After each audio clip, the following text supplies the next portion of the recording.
The summer of 1986 was supposed to be the highlight of the year for Troop 472. Nestled in the quiet town of Pine Ridge, the scout troop had spent months preparing for their biggest adventure yet, a week-long hike through the rugged canyon trails of the Southwest. The group was a tight-knit band of boys and girls, ages 12 to 15, led by their veteran scoutmaster, Tom Harris, a man who had devoted his life to teaching kids about the wilderness, survival, and camaraderie. The troop was made up of 12 scouts, each with their own story, their own dreams. There was Jamie, the confident leader of the older scouts, known for his quick wit and steady hand; Sarah, the nature enthusiast with an encyclopedic knowledge of plants; Marcus, the jokester who kept the group's spirits high even on the toughest days; and little Danny, the youngest, whose wide-eyed curiosity was infectious. Alongside them were the rest of the troop, each bringing their unique strengths and challenges. The plan was straightforward but ambitious: to hike the canyon trail, camp near the abandoned prospector's mine, and earn their merit badges for survival and geology.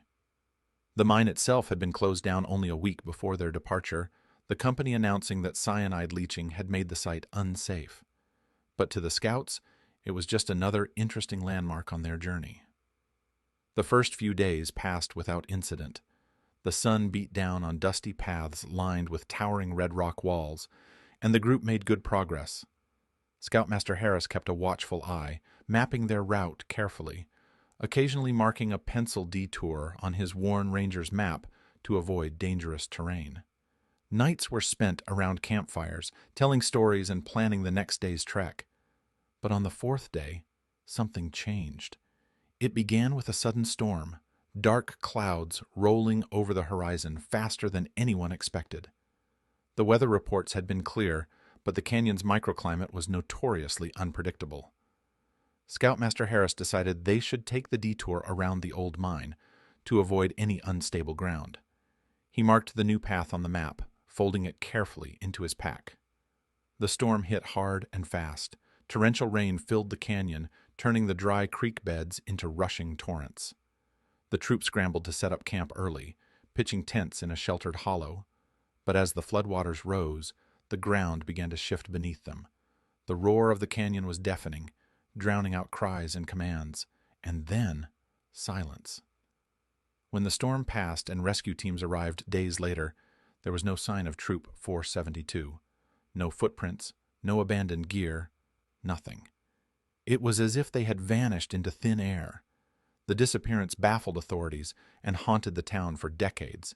Search parties scoured the canyon walls, but the landscape had swallowed the clues whole.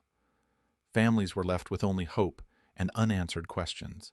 The news of the missing scouts spread quickly through Pine Ridge and beyond, sending shockwaves through the tight-knit community.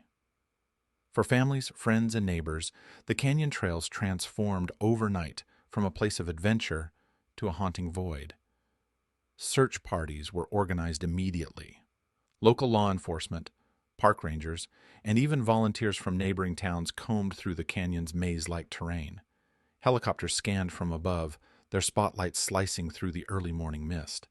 Dogs were brought in to sniff out any trace of the missing troop. But days turned into weeks, and weeks into months, without a single solid lead. The canyon was unforgiving. Narrow ledges, deep crevices, and unpredictable weather made the search nearly impossible. Rescue workers found remnants of old campsites, twisted metal, and scraps of clothing dating back decades, but nothing connected to Troop 472. Families clung to hope, but frustration grew. The sheriff held tense press conferences, promising continued efforts, but deep down, many began to fear the worst. Rumors began to circulate. Had the scouts fallen victim to a sudden flash flood? Had they been caught in a rock slide? Or was something more sinister at play? Among the searchers was Sarah's father, Michael Collins, a former firefighter turned volunteer. Michael was relentless, combing every inch of the canyon with a determination fueled by love and desperation. He refused to give up, visiting the ranger's office daily, pleading for more resources and fresh eyes. One night, as Michael sat by his kitchen table, spreading out maps of the canyon, he noticed something peculiar. On an old ranger's map, a pencil-marked detour led toward a section of the canyon near the condemned prospector's mine, the same mine that had been shut down just a week before the scouts disappeared. Why would Scoutmaster Harris have marked a detour there? Michael couldn't shake the feeling that the answer lay hidden in that shadowed corner of the canyon. Back at the ranger station, officials explained that the mine had been closed due to environmental hazards. Cyanide leaching had contaminated the surrounding soil and water. The government had sealed it off quickly, warning anyone to stay clear. But the timing was too close to be a coincidence. The scouts' route had taken them dangerously close to a place deemed unsafe.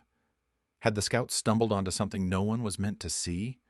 Had the detour led them straight into danger?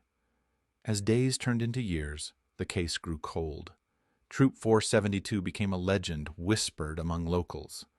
The kids who vanished without a trace. The canyon reclaimed its secrets. Decades passed. The search faded into memory. Families moved on, but some never stopped hoping. Then, 38 years later, something unexpected happened. It was a scorching summer afternoon in 2024 when the quiet town of Pine Ridge awoke to news that sent chills down everyone's spine. After nearly 4 decades of silence, the canyon had revealed a fragment of its long-buried secret. A sudden flash flood, triggered by an intense thunderstorm upstream, rushed through the narrow canyon walls with terrifying force. The water surged like a beast unleashed, tearing through trees, rocks, and debris. When the floodwaters finally receded, locals who had ventured near the riverbed made a startling discovery. Shattered canvas, once part of a tent, was strewn across the rocky bank. Worn and faded merit badge patches lay tangled among the muddy shards, their colors distorted and edges frayed by years of acid rain and exposure. Nearby, a rusted metal frame backpack lay half-buried in silt, its contents miraculously preserved by the canyon's dry, sheltered crevices. News crews flocked to the scene. Experts were called in to examine the artifacts. Among the relics, the most intriguing find was a battered ranger's map, its corners tattered but still intact. Someone had penciled a detour onto the map, a route leading directly toward the old prospector's mine, the very place condemned for cyanide contamination the week before the troop had vanished, all those years ago. The map sparked fresh questions, new leads, and a surge of hope among families who had never stopped searching. The discovery suggested that Troop 472 hadn't disappeared without a trace. They had been here, somewhere in this forgotten canyon, close to the mine. The local sheriff's department reopened the cold case, dispatching a new team of investigators and environmental experts to scour the canyon. Scientists collected soil and water samples near the mine to assess contamination levels. Meanwhile, historians and archivists combed through old records, hoping to uncover overlooked clues. Among the investigators was Dr. Emily Carter, a geologist specializing in environmental hazards and a childhood resident of Pine Ridge. She remembered the old stories, the tragedy that had haunted the town, and now felt a personal calling to uncover the truth. As the team began their work, Emily carefully examined the map. The penciled detour was a curious addition. Not the usual route, but an intentional path marked by someone who knew the terrain intimately. Was it Scoutmaster Harris? Had he altered the plan to protect the troop from danger? Or had he unknowingly led them straight into it? As days passed, the team uncovered more remnants.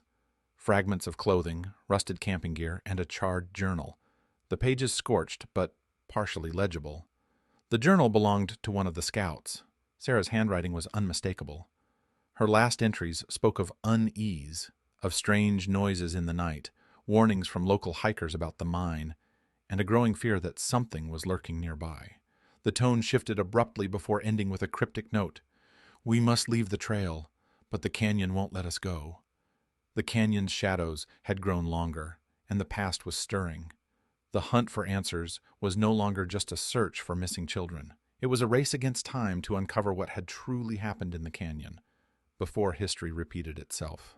The renewed investigation into the disappearance of Troop 472 had ignited a firestorm of curiosity and unease in Pine Ridge.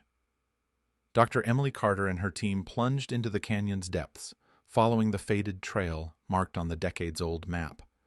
The detour led them through dense brush and jagged rock formations far from the main path. As they approached the prospector's mine, a yawning cavern sealed off with rusted metal gates and warning signs, they felt the weight of the past pressing down on them. The mine had been closed abruptly in 1986 after reports surfaced of cyanide leaching into the soil and water. Cyanide, a deadly chemical used in gold extraction, could contaminate entire ecosystems. The government's decision to condemn the site had been swift but silent, leaving many questions unanswered. Emily studied the mine's entrance carefully. It was obvious the area had been disturbed recently.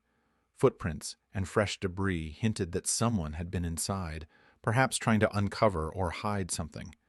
Had the scouts ventured into this toxic zone during their hike? Had they been poisoned, trapped, or worse? Local legends whispered of strange happenings near the mine. Stories told of miners who disappeared without a trace, of eerie lights flickering inside the tunnels at night, and of ghostly figures wandering the canyon rim. Though dismissed by many as superstition, the tales now seemed chillingly relevant. Inside the canyon, the investigators uncovered shards of canvas and melted merit badge patches scattered near the mine's entrance, remnants corroded by acid rain and time, but unmistakably linked to the missing troop. Environmental tests revealed high levels of cyanide in the soil and water samples around the site, confirming that the mine remained a hazardous zone. Exposure to such toxins could cause severe illness or death, but the absence of bodies complicated the theory of fatal poisoning.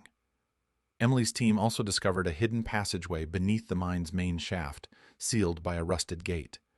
The gate had been forced open, possibly by the scouts or someone else, allowing access to the underground tunnels. As the team descended carefully into the darkness, the air grew thick and stale. The walls were slick with mineral deposits, and the faint sound of dripping water echoed through the chambers. Flickering flashlight beams revealed old mining equipment, rusted tools, and cryptic markings carved into the stone.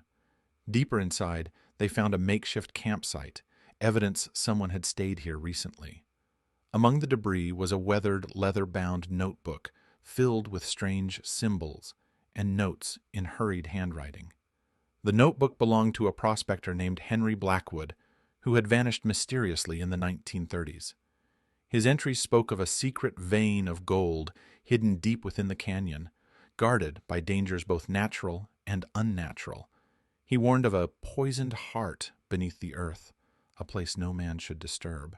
Emily's heart raced as she connected the dots. The cyanide contamination, the mine's sudden closure, the scouts' detour, and the prospector's cryptic warnings all pointed to a deadly secret buried beneath the canyon floor. Outside the tunnels, tension mounted. The town buzzed with speculation and fear. Some locals urged authorities to leave the mine alone, fearing the past should stay buried. Others demanded answers, desperate to finally solve the mystery that had haunted their community for nearly 40 years. For Emily and her team, the investigation was just beginning. The canyon was a puzzle with pieces missing, and every discovery brought them closer to a truth darker than anyone had imagined. The descent into the abandoned mine tunnels was treacherous. Emily and the team moved cautiously, their flashlights cutting through the thick darkness, illuminating the jagged walls that seemed to close in on them. The air was heavy with a mix of dust, moisture, and something faintly metallic, the lingering scent of forgotten danger. As they ventured deeper, Emily felt an unsettling sensation, as though the canyon itself was watching them. The farther they went, the clearer it became that these tunnels were not just remnants of old mining operations, but a labyrinth of secrets, some natural, others carved by human hands. The team's most chilling discovery came in a small chamber partially collapsed, where they uncovered personal effects scattered across the rocky floor. A cracked compass, fragments of a scorched jacket, and, most hauntingly, a weather-beaten scout's merit badge, one matching the patches found decades earlier. But there were no bodies, No skeletal remains to explain the disappearance. Instead, cryptic messages carved into the rock walls told a different story, symbols and phrases that suggested fear, desperation, and a warning to stay away. Emily photographed the carvings, cross-referencing them with Henry Blackwood's notebook. The prospector's warnings about a poisoned heart were echoed here, a phrase repeated in the tunnel's graffiti, sometimes accompanied by strange markings resembling a spiral or serpent. Outside, the investigation into the cyanide contamination intensified. Tests confirmed that pockets of toxic chemicals still seeped into the earth, creating a deadly trap for anyone who ventured too close. The flash flood that had uncovered the scouts' belongings had also exposed hidden dangers beneath the surface, dangers that may have claimed the troop. As rumors swirled, a new theory emerged. The scouts had stumbled upon something no one was meant to find. Perhaps they had entered the mine's forbidden depths seeking shelter or adventure, only to be trapped by the rising floodwaters or poisoned by the toxic environment. Further complicating matters, the penciled detour on the ranger's map was revealed to be more than a simple route adjustment. Handwriting analysis suggested it was made by Scoutmaster Harris himself. Had he known the mine was dangerous and tried to steer the troop away? Or had he underestimated the peril lurking underground? Then came an unexpected break. A local spelunker, investigating a nearby cave system, discovered an old bicycle helmet wedged in a narrow crevice, bearing the initials MC. It was identified as belonging to Marcus, the jokester of the troop. Inside the helmet, taped to the inner lining, was a faded note, hastily scribbled and nearly illegible. It spoke of a darkness chasing us and an urgent need to keep moving, no matter what. The note fueled a haunting image of the scouts being pursued, lost and terrified, struggling to survive against an unseen threat. But what was chasing them? Nature's fury, toxic poison, or something else entirely? Back in Pine Ridge, families gathered for a memorial service, honoring the lost scouts as the new revelations brought closure to some and more questions to others. For Emily and the investigative team, the canyon's secrets were far from fully uncovered. The poisoned heart of the mine pulsed still beneath their feet, and the shadows cast by the past grew ever longer. With renewed determination, they prepared to delve even deeper into the darkness, into the unknown. The investigation had reached a critical point. After months of painstaking work, Emily and her team were preparing for a final expedition into the deepest tunnels of the prospector's mine. Armed with advanced equipment and environmental suits to protect against lingering toxins, they were determined to uncover what had truly happened to Troop 472. The town of Pine Ridge watched with bated breath. For nearly 40 years, the canyon had swallowed its secrets. Now, it was time for those secrets to surface. As the team descended, the darkness seemed almost alive. The walls echoed with the faint sound of dripping water and the crunch of their boots on gravel. Then, deep inside a cavern hidden beyond a collapsed passage, they found it. A makeshift shelter constructed from tent fragments and scavenged materials, evidence that the scouts had survived longer than anyone imagined, weeks, maybe even months. Alongside the shelter lay a crude diary, its pages brittle but legible. The diary revealed a harrowing tale. The scouts had been forced underground when the flash flood trapped them on the canyon floor. They battled exposure, hunger, and the mine's poisonous environment. The mysterious darkness chasing them, as Marcus's note said, was in fact a rapidly rising flood and toxic gas pockets released by disturbed cyanide deposits. In their final, desperate days, the scouts attempted to escape through the maze of tunnels. Some had succumbed to the poisonous air, others to exhaustion. The diary's last entry was Sarah's, a plea for rescue, hope, and forgiveness.